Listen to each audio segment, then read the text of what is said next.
Hey, how's it going, man? I appreciate you taking some time out here today with me. What's going on?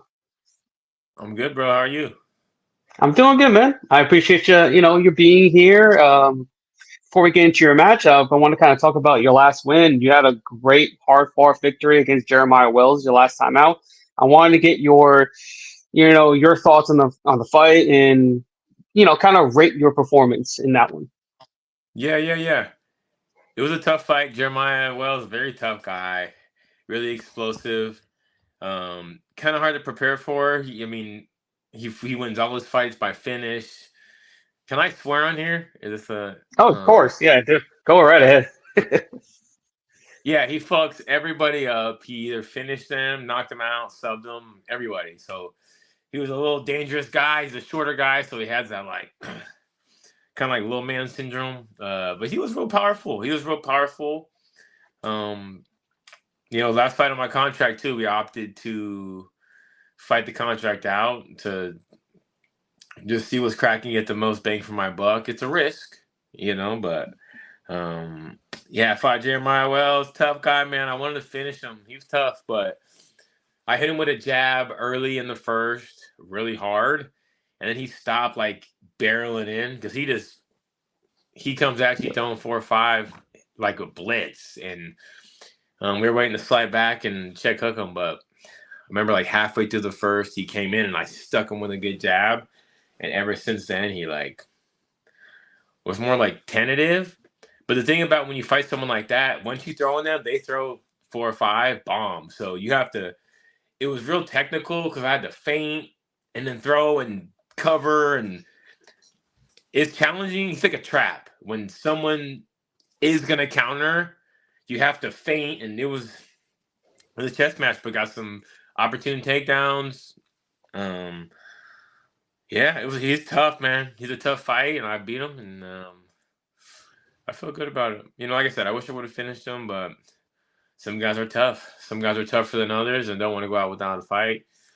But I'm happy we conquered him, signed a new deal. Now we got a new 4-fight contract. Got some money that I wanted.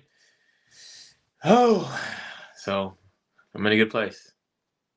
That's great, man. That's great to hear. I mean, not a lot of people take the risks like that. You know what I mean? They want to kind of go in not having all that pressure, on their shoulders, and you were able to, you know, pressure makes times right, and that's kind of what you did. You made the most Yeah. of your opportunities, and now you have a, great opportunity ahead of you, coming up, and you've been at this for so long, and you've fought the who's who. You've been at the elite level for so long in your career. I was wondering to know, like, what's your recipe for being able to do this for so long? Recovery, recovery. I'm the king of recovery. If you ask all my teammates, my friends, what's Max doing? He's probably in the cold plunge. I'm probably in the sauna. I see the chiropractor twice a week. I'm on the red light bed. I'm in the cryo chamber. I do all this stuff that keeps me going because I train probably 4 times a day, whether I'm running or doing jiu-jitsu or doing something in Anthony's garage, takedowns, and I'm going to go box. So I'm doing so much stuff. And in between, I have to eat, I have to hydrate, I have to recover. So I'm taking cold plunges in between sessions and getting a massage before strength and conditioning. Like I really prioritize sleep. It's such a big thing. If you sleep like shit, a lot of people don't sleep their best, but for me, having to be physical and having to be able to do sprints and be able to still think, um, I need to be recovered because when you get tired, you start making mistakes, and that's just how people's brains are. They're tired, they're staying up. Um, yeah, your brain turns off once you get real tired. So I need to be 100% basically on my next session. So if that means I'm in the cold plunge before, I like it's so important. If I have a shit sleep, if I wake up in the red on my Whoop, for instance, I have a Whoop that I use every day.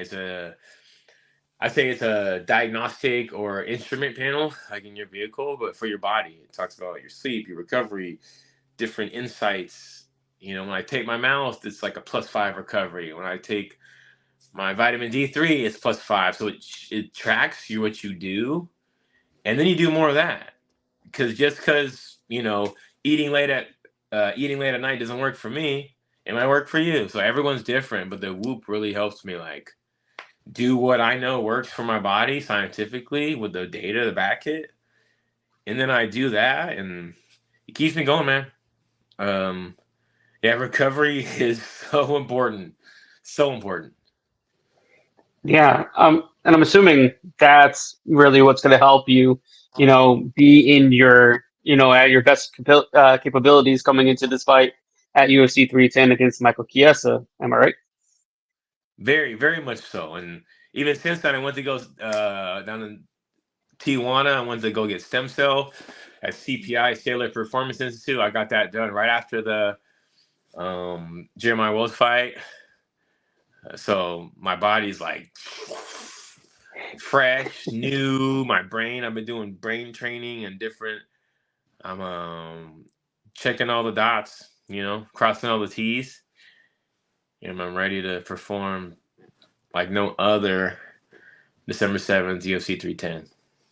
Yeah, man. I mean, you're arguably in the best shape of your life. I mean, there's not a lot of people at your age looking and performing the way you do. You know what I mean? Like normally, someone around your age, in fighting terms, I mean, that's ancient.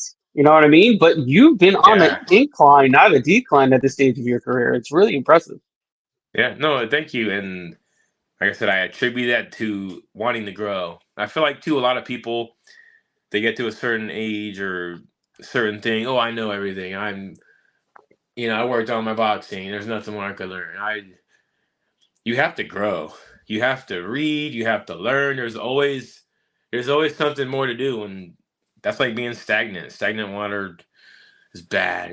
Stagnant water freaking is moldy, nasty. You have to keep moving. You have to keep digging. You have to keep learning. And if you have a growth mindset, which a lot of people don't have, I'm telling you, like this is my way, and this is how we're gonna do it. A lot of people have kind of an old school mentality, but for me, it's surround yourself with people that want to grow. We have to grow. Um, yeah, we got a lot of teammates doing real big things, and um, it just carries us all. My wrestling coach Ryan Loader just won Ultimate Fighter Yep. um, on Team Shevchenko a couple months back. My brother, my teammate Anthony Hernandez, Fluffy, just fought freaking 2 weeks ago, last week, and beat the brakes off of Michelle Pereira. 5 round, just significant strike record, strike differential record, most takedowns attempts ever, 29, just Yep. spamming takedowns. But he wasn't even breaking a sweat. So it goes to show like what we're doing day in and day out. It's good to see that the shit's working, man. The proof's in the pudding. Yeah, you guys are, like I said, it's really impressive. A lot of people when your training partner Fluffy going into things, everybody thinks like he's fluffy. I mean, he doesn't look he's a 185er. They're like, why is he fighting at 185, right? But look at what he's been doing. It's so impressive. And I guess I'm sure having someone like that as close to you, you guys kind of push each other day in and day out to be the best that you guys can be. You know what I mean? And I'm sure Yeah, I'm assuming that's really helping you guys both grow and be where you are right now. for sure, for sure. We see each other. I'd say 6 days a week, 5 days a week. The only day we don't see each other maybe Sunday, but whether we're in strength and conditioning together, whether we're trying to choke each other out in grappling, or we're kickboxing together, I see him earlier today. I'm gonna see him. I see him a few hours ago. I'm gonna go see him freaking tonight. So he's my brother, man. I'm proud of what he's doing, and it's like a testament to the stuff. I mean, he made it look easy too. You see the Yes. fight. He wasn't. I mean, yeah, he got kicked in the body once and took a knee, but that was one way traffic, man. And the best part about it is how he was just flowing. He wasn't hella stressing, you know. Nope. And Michel Becerra's a guy that smashed everybody. A Everybody. smasher. Yep. Like destroyed them. So for going to Anthony and Anthony was like yawning and just making it look simple, that's scary. That's Yeah. scary. So, I got him climbing on top of me, trying to choke me out. I'll be fine December 7th. Yeah, and that's another thing. You're going against another grappler in Michael Chiesa, and I'm sure going against him is like it's good. This might be a walk in the park, right? You know, all fights are tough, and he's good. Dude's real good, but if you guys seen, I mean, what Anthony can do and what he's been doing, like I said, we're day in and day out. So if people think I can't grapple or know how to get up or stuff a takedown or any of this stuff, I don't know. I don't think anyone even thinks that. But if they were to think that, you're fucking mistaken. And if you do think that, then please keep thinking that. I got So nice surprises. so let's talk about the matchup, right? How did this matchup come into play? I'm sure the big win over Jeremiah Wells and the new contract kind of helped you pave to the way to getting a nice Yeah. pay-per-view spot. So talk about like how this matchup came up. I've been waiting. I've been waiting for a fight for a long time. I did stem cell back in April. Yeah, right after the Wells fight. I took time to recover. I had to take some time off to rest and then like rebuild. And then I've been training and ready and ready and ready. I've been ready. So when I was gonna be ready, I had told Sean Shelby, "Hey, we're ready." So then, I mean, that was back in May, June, maybe July, August. But I've been pretty much ready since August. You know what? They told me the soonest I could fight is October 19th, and that was when Anthony fought. So I was kind of tentatively getting ready for that date just in case something happened. I was getting my weight down. And I'm like, what's up? What's up? You're like, you're working on something big. They're working on something big. And I was like, what's up? And then it was getting close. I mean, it was getting like couple weeks out. I'm like, what's up? And then Sean Shelby said, Michael Chiesa won't be ready. I'm like, okay, well, give me somebody. Like, I wasn't even thinking Michael Chiesa. I just said Michael Chiesa because I think like a fight fell out or something. I was like, I'll fight him, you know? But yeah, then it was like 10 o'clock at night and we got a text saying Michael Chiesa, UFC 310 on, oh my God. I was so happy. I'm still happy. To have that kind of opponent, high profile opponent on the last pay-per-view of the year in an arena. Oh my God, yes, I love it. I love it so much. It's such an opportunity, and platform and opponent just for me to just look the best I've ever looked, and um, I don't want to say I can't wait because I like every day, like I'm being on preparation and being in the moment, so I love every of these next 40 odd days, however many, 5.5 weeks that it's gonna take. I'm not like I can't wait. I can totally wait, and just every day is gonna be closer and closer and closer, and I'm already in shape. I'm already ready to go. So yeah, my coach Joey Rodriguez, shout out to Coach Joey. We're hitting pads today, and he's like you could cut this weekend and fight. So he's happy.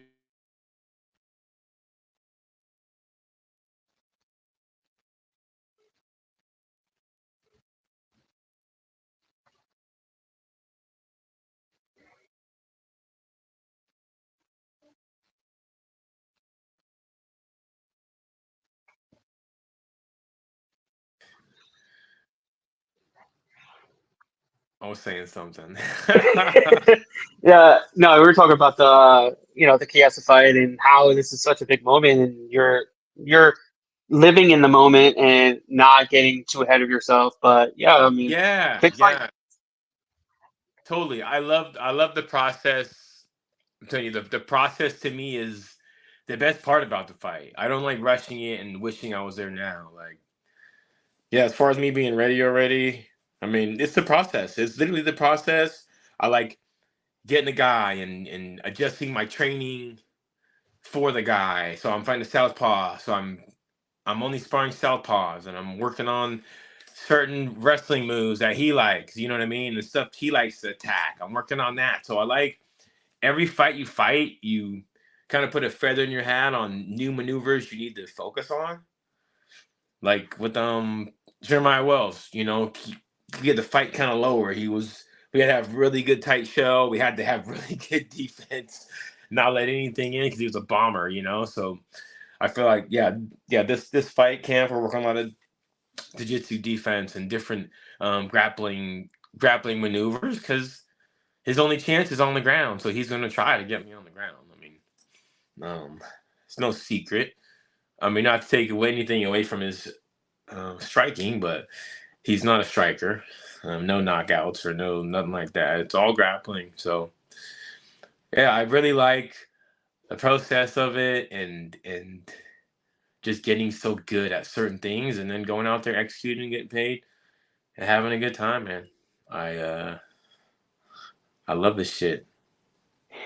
You know, how's it gonna feel? I love it. How's it gonna feel being able to go walk out into a sold out crowd? I'm sure it's gonna be amazing to hear a lot of people screaming your name, and whether it's for you or against you, it doesn't matter. I'm sure the atmosphere is gonna be just amazing.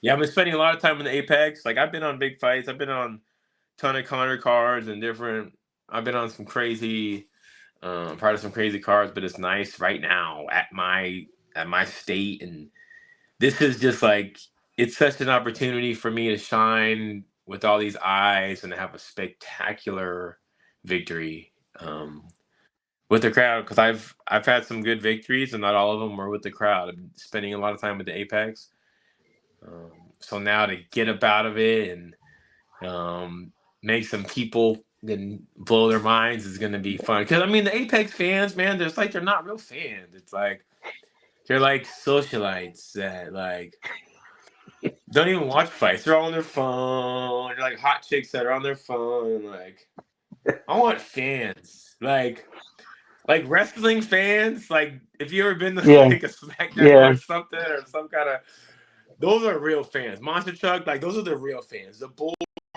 Riders and shit, those are real fans there. Like they're looking and yeah, but at the Apex, those people that spend $2,500 a seat for a, not a shit seat, but I tell my friends this. I'm like, save your money. Don't go. You know, like my friends, I want to come support. Like I don't want you spending 5 racks on 2 tickets. Like if you're gonna spend 5 racks on 2 tickets, come to T-Mobile and sit yeah, front row. Like if you're gonna spend that money, there's way better money spent. I'd say I save 5 grand. You know, save it for next time, and you could get any seat you want for 1,000, and then you know, yeah.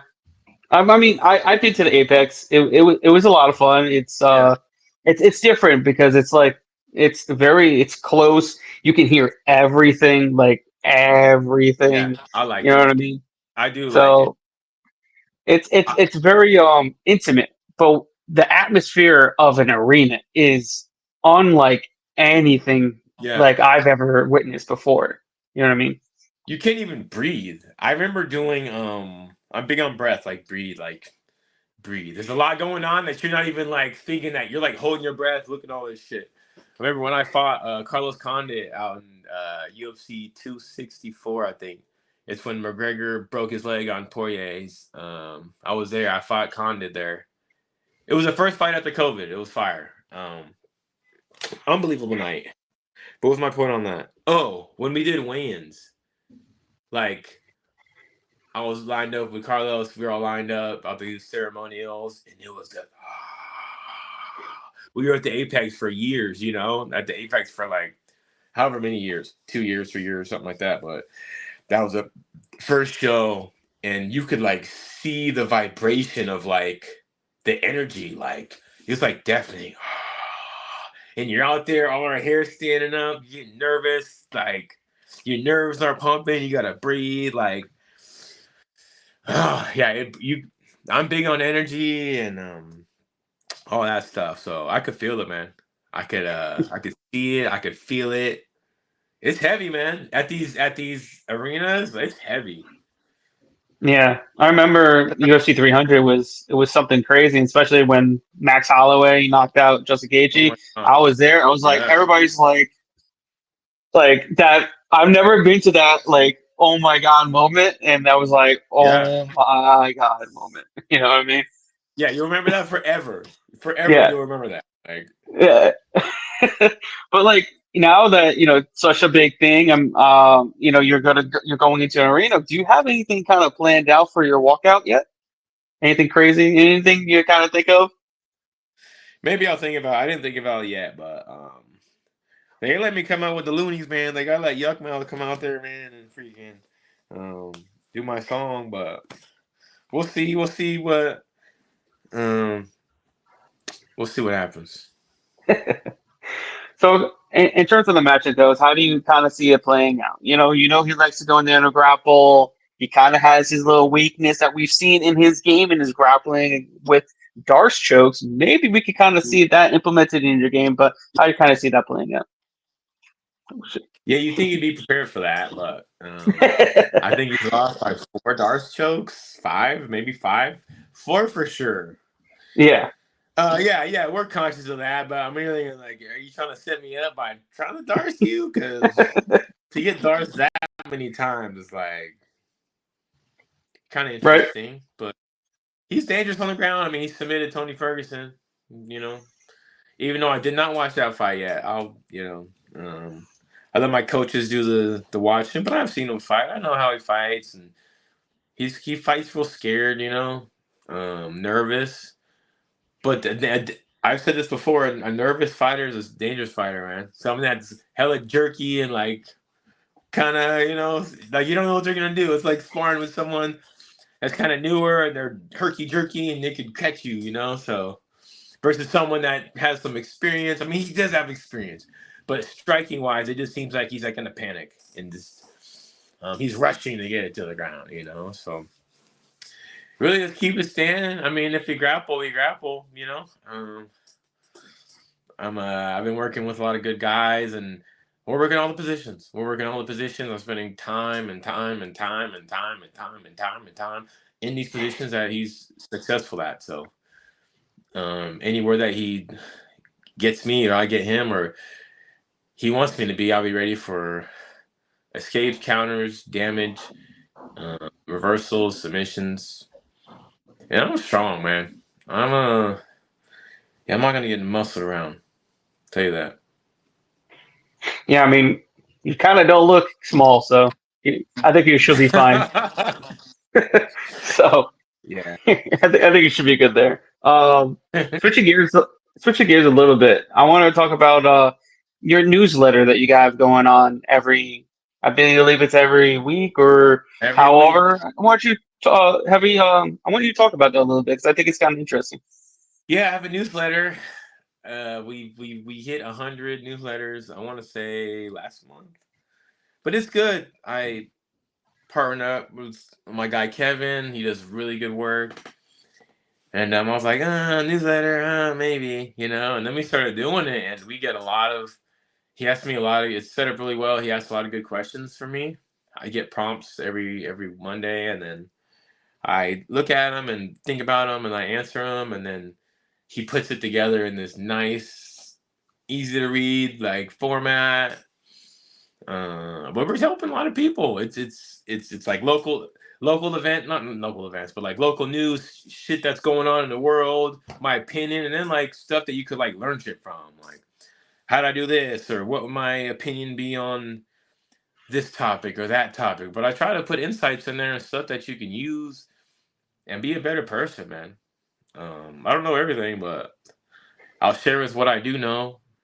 I'll share what the experiences I've had, and it's it has we're getting a lot of subscribers. We have a lot of subscribers on LinkedIn, a lot of subscribers just to emails, but a lot of people like it. I get a lot of messages. Oh, you helped me do this, or you had me try to do this, or inspired me to do that. So I'm here to help. I'm like, yeah, I fight, right? Like, of course.